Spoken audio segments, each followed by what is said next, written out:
Welcome to the Afrox LPG training program. We'll be going through everything you'll need to know about using gas in a busy restaurant kitchen. In order to cook, we need fire, and for fire, we need gas. You'll be working with things that are flammable daily, and that's why knowing how to use gas safely is really important. This video will show you all the safety aspects of working with LP gas and everything you need to know about gas in a restaurant. This training series consists of 6 sections with demonstrations and questions after each session. These are number 1, where and how you'll be working with gas. Number 2, what LP gas is and where it comes from. Number 3, gas cylinders and gas equipment. Number 4, the dangers of LP gas. Number 5, using LP gas safely in a restaurant. And number 6, emergency procedures. Session 1. Using LP gas in a restaurant. As far as gas in restaurants is concerned, we're going to look mainly at the kitchen area. Sometimes you might be required to work outside the restaurant for a while, but we'll get to that later. In the kitchen, LP gas is used for the grillers, flat tops, multi-burning appliances, water heaters, salamander ovens, and oil cookers. LP gas is also used for heaters on the patios outside restaurants. Now, depending on your job, it'll be your responsibility to operate these appliances. And remember, even if you don't need to work with a gas appliance yourself, it'll still be your responsibility to ensure that the area where the gas is used stays clean, clear, and safe. The cleaner has just as important a job as the person who works with a gas flame all day. What if the grill isn't cleaned properly and it blows up while somebody's cooking? Cleaning should not be thought of as cleaning up someone else's mess, but rather as making the workplace safe for everybody. There are 2 types of gas supply systems in restaurants. The first is where gas is stored in bulk somewhere inside the building complex. The gas is supplied to the restaurant through a single supply pipe. The pipe is routed safe and out of sight to avoid accidents and people from damaging it. It is secured firmly to the wall. The second possibility is where gas is supplied from large gas cylinders placed outside the restaurant. Let's go and take a look. Now, by law, cylinders must be put in a lockable enclosure for safety reasons. This enclosure must be clearly marked with all the proper signage required by law. The cylinders are configured in 2 separate groups, or banks, one acting as a backup for the other. Here you can clearly see the left bank and the right bank. Here in the middle we have the central selector valve. The valve will handle which bank is being used at the moment. When the handle is parallel to this pipe, it means that the right bank is open. The right-hand shut-off valve is open at the moment, and the left-hand valve is closed at the moment. If you take a closer look, you can see that each cylinder has a flexible hose and coupling. Notice how firmly these steel pipes are anchored to the wall. If you look at the bottom, you'll see the base ring of the cylinder and how firmly the cylinder stands. Notice the pressure regulator just before the pipe disappears into the kitchen. Everything we've seen so far in this cylinder enclosure is not part of a central supply pipe system. Remember to always lock the gate again before you leave when you've been working in the cylinder enclosure. It's very important to know where the main shut-off valve is in a kitchen. All the gas is let in through the main gas valve. The gas can be switched off with this main gas valve switch in one go. The area around the main shut-off valve must be kept clear and open at all times. The main shut-off valve is open when the valve lever is parallel to the supply pipe. The valve is closed when in the right angle position, and no gas can come into the kitchen when this valve is closed.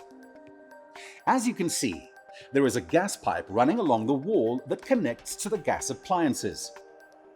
If we had the gas supplied from a bulk container, we'd have the same shut-off valve, but just after the valve, there'd be a gas consumption meter. Just like the meters that measure our water and light usage at home, the gas meter measures the amount of gas the restaurant uses per month. A T-piece connects the different appliances to the main gas supply pipe. Let's look at how the griller connects to the gas. The gas flows through the main supply pipe and is connected to a flexible pipe that is connected to the griller. The flex hose allows for the griller to be moved away from the wall so that you can easily clean behind it. It's important that the flex pipe always stays behind the stove so that it does not end up in the walk space. This is to prevent anyone from tripping over the pipe. One of the most important safety checks is to know that LP gas smells like rotten eggs. The reason why it's important to know what LP gas smells like is for you to be able to detect a gas leak in your kitchen. Also listen for the faint hissing sound of gas escaping. Please take a look in your training manuals for photos of what a correctly set flame as well as an incorrectly set flame looks like. You'll also find instructions in the manual on how to use a soapy solution to pinpoint a gas leak. Remember that whatever you learn about gas in the restaurant is also relevant at home. We use the same LP gas at home. All the safety stuff, how we handle or don't handle gas, applies at home too. You'll now have a discussion break and view all of the items discussed so far. So feel free to ask your trainer any questions that you might have before completing a quick questionnaire. Question 1. Where would you find the main gas shut-off valve? Question 2. How can you tell if an LP gas flame is burning correctly? Question 3. How would you know if there's a gas leak? Question 4. Why must gas cylinders be kept in a locked enclosure? Question 5. What is the purpose of a gas consumption meter? Session 2. What is LP gas and where does it come from? As you've learned in the previous session, LP gas is the gas we use in cooking, lighting and heating, as well as a few other industrial uses. LP gas stands for liquefied petroleum gas. It's also known as handy gas, a 50-50 mixture of butane gas and propane gas. LP gas has no smell or taste. When it's made, it's mixed with a strong-smelling chemical so that we can actually smell it. LP gas is highly flammable and very dangerous if not used correctly. Now, you've probably wondered, where does LP gas come from? Well, LP gas comes from huge oil rigs where holes are drilled deep into the earth to reach the fossil fuel that nature has made. The oil is pumped up, firstly to the surface, then to large containers through pipelines. Most oil drilling is done on land, but there are many oil rigs out at sea as well, drilling into the ocean floor. The oil is transported to oil refineries in overland pipelines or in huge ocean oil tankers. At the refineries, raw oil is processed to make different products like petrol, lubricating oil, and many other products, including LP gas. From the refineries, the LP gas is transported as liquid in large containers or by rail tankers to gas depots. At the depot, the gas is pumped into various cylinders. LPG is stored in various sized cylinders. These are strong steel cylinders designed to withstand high pressure. The cylinder valve and pressure regulators make it possible to control the flow of gas in a safe way.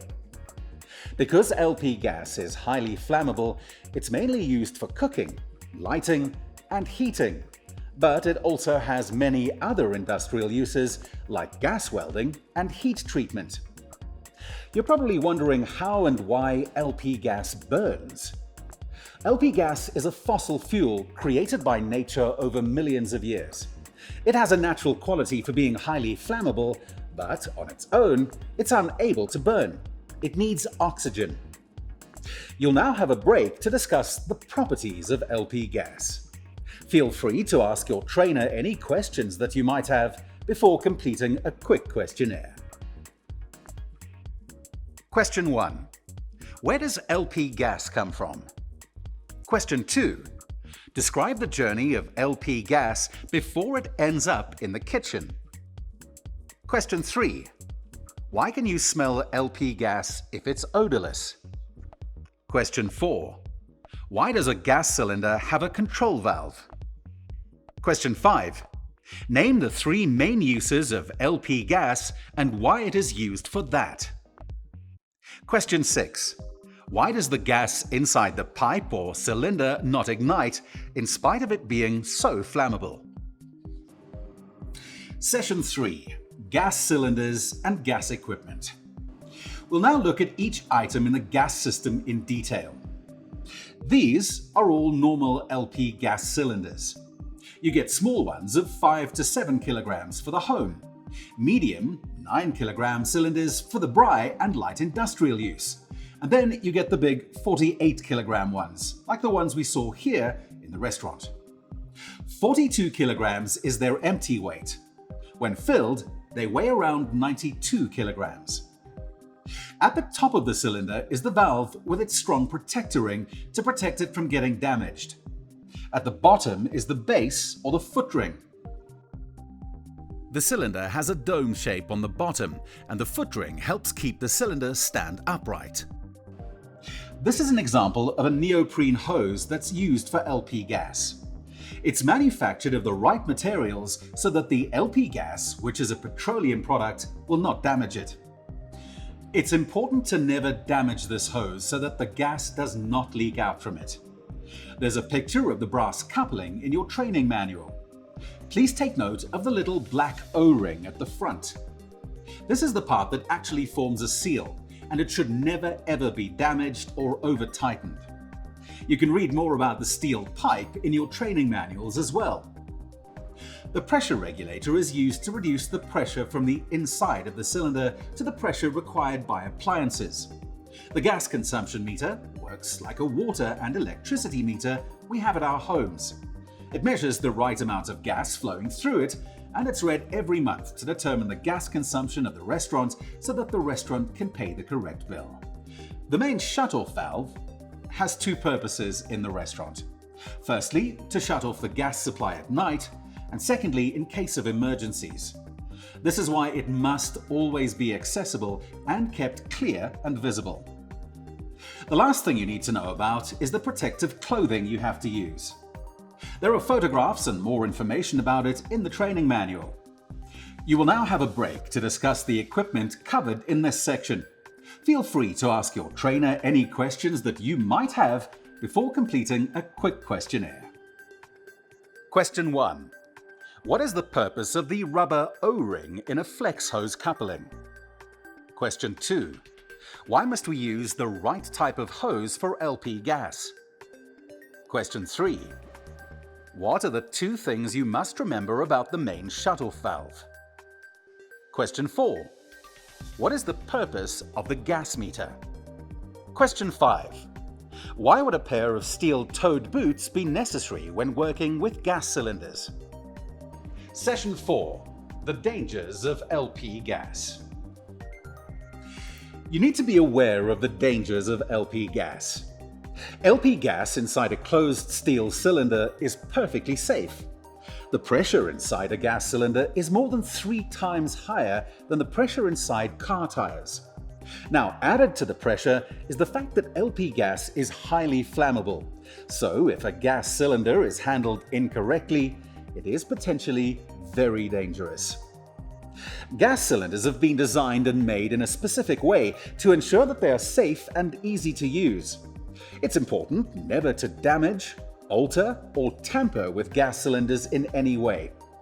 As you know, LP gas is a petroleum product.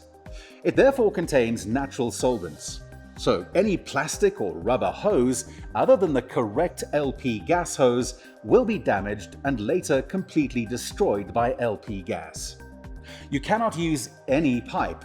Although it may still look 100% fine on the outside, it may be half eaten away on the inside, and that can cause a major fire hazard. In the earlier sessions, you've learned that LP gas is not poisonous and at most will give you a headache if breathed, but it can kill you. The presence of lots of LP gas means that there is an absence of oxygen. So though LP gas won't harm you, you might die from lack of oxygen. The lowest place in the kitchen could probably be the wastewater drain. The gas would flow down the drain pipe exactly like water would. It might even flow down the sewerage pipe for hundreds of meters. A spark or burning match could easily ignite a very intense fire far away from the leaking gas appliance. For this reason, you really have a responsibility to use the gas cylinders with care and always be on the lookout for leaks. And if you find a leak, report it to the manager immediately. You'll now have a break to discuss the dangers of LP gas covered in this section. Pay special attention to the never and always rules, and feel free to ask your trainer any questions that you might have before completing a quick questionnaire. Question 1. Why can't we use cheaper pipe like a garden hose for LP gas? Question 2. Why could LP gas kill you if you breathe too much of it, even if it's not poisonous? Question 3. Why is it possible that LP gas could ignite hundreds of meters away from the place where the actual leak is? Session 5. Using gas safely in the restaurant. This is the practical session. You'll be learning hands-on how to use the gas equipment in the restaurant. The first thing you'll learn is how to change an empty cylinder. Now, first to unlock the gate. If it's not locked, there's a problem. You should tell your manager about it immediately. Before you start clearing the area, you first need to protect yourself. Make sure that the cylinders are clear and accessible and that you're wearing the correct PPE. You must check the central selector valve to determine which cylinder bank is empty and needs to be replaced. The handle of the valve will point in the direction of the empty bank of cylinders. If they say in the kitchen that the gas is finished, it must mean that this bank is empty. You should now close all valves on this side. Make sure that you don't start unscrewing a coupling off a line that could still be filled with gas. Once all the valves are closed, switch the main selector valve over from the empty side to the opposite full side. The reason we do this is to cut off gas flow from where we want to work. There might be some gas left in the pipelines in the kitchen, and if we just take off the coupler, the gas will flow right back out. We need to make sure that the line we're working on is closed. By opening the full bank, we've automatically closed the empty bank. When unscrewing the coupling from the empty cylinder, you need to remember 3 things. Number 1, never ever use a spanner or any other tool. It needs to be hand tight only. Number 2, because the cylinder contains flammable gas, the screw thread is opposite to normal thread. You unscrew the coupler by turning it clockwise. And number 3, take care not to damage the O-ring when you remove the coupling. Make sure you place the flex hose somewhere safe when the coupler is off. Don't let it just dangle. It may get damaged or hurt someone. Now, grab the cylinder, tilt it slightly towards yourself, and start rolling it away slowly. When you get to where you want to leave it, tilt it back slowly again. Very important, don't let go of the cylinder before you are 100% sure that it's standing securely on the base ring. Securing and connecting a full cylinder is pretty much the opposite of what you've just done. Most of the time, you'll already be wearing your gloves and will have cleared the area from clutter. But it's important to always stick to the safety rules. First, you tilt the full cylinder slightly towards yourself and start rolling it away slowly. When it's in a safe place, tilt it back slowly again. Make 100% sure that it's standing securely on the base ring. The Afrox red safety seal is an indication that the cylinder is full and that it has been filled correctly and by an authorized filling agent. Make sure the seal is an Afrox seal and not a knockoff seal from illegal fillers. You now have to check the coupler thread and the O-ring for damage. It could be anything like dirt. Just make sure that it's clean and not damaged. Pay specific attention to the O-ring. This little part creates the actual seal, and if it's dry or cracked or torn or damaged in any way, the gas will leak out. Never connect the coupling if the O-ring is damaged. Get a gas technician to replace the O-ring. When connecting the flex hose to a full cylinder, you need to remember 3 things. Number 1, never use a spanner or any other tools. It needs to be hand tight only. Number 2, because the cylinder contains flammable gas, the screw thread is the opposite to normal thread. You connect the coupler by turning it anti-clockwise. And number 3, take care not to damage the O-ring when you connect the coupling. That's it. You now have a full cylinder again. Remember, you are now using the other bank. This one is only standing by for next time, so leave the valves closed. Ask your presenter to give everyone a turn to practice replacing an empty cylinder during the break. And remember that the enclosure must always be left clean and clear when you leave, and always lock the gate. By now you should know how to open and close the main supply valve, but there are a few things to point out. The main shut-off valve should always be clearly visible, signposted, and easily accessible in the kitchen right where the gas supply pipe enters the kitchen. When the valve is closed, the handle should be at right angle to the supply pipe. When it's open, the handle should be parallel to the supply pipe.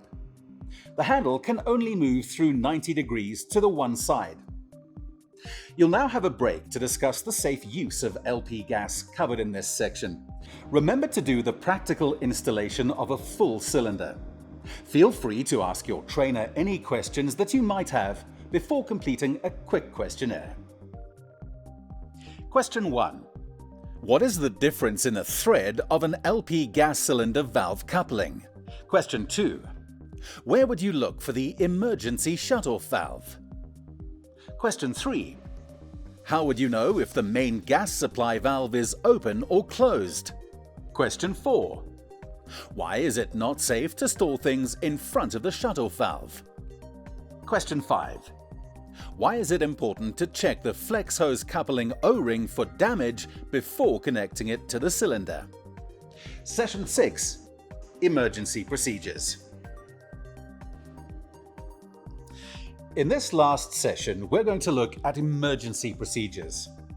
Emergencies always happen unexpectedly, and if you do your job right and stick to the rules, an emergency should never occur. But they do. To ensure your own safety and the safety of your co-workers, please always follow the correct procedure in an emergency. It may seem unnecessary, time-consuming, and even boring, but they're extremely important. I'll mention the procedures, but please refer to your training manuals for a more detailed description. Leaks can be detected by smell. Always be alert of a sudden smell of LP gas in an unusual place. The smell of gas will be the strongest close to the leak. Please report leaks, suspected leaks, or even the smell of gas in unusual places to your manager immediately. You can read about the restaurant's fire drill in your training manuals, but remember, if you see a fire in the restaurant, go to the shut-off valve in the kitchen and immediately kill the gas supply. The important thing about an emergency evacuation is that the last person to leave must make sure that the main gas shut-off valve is closed before leaving the premises. If it is your job to lock up at night, always close the main shut-off valve before leaving.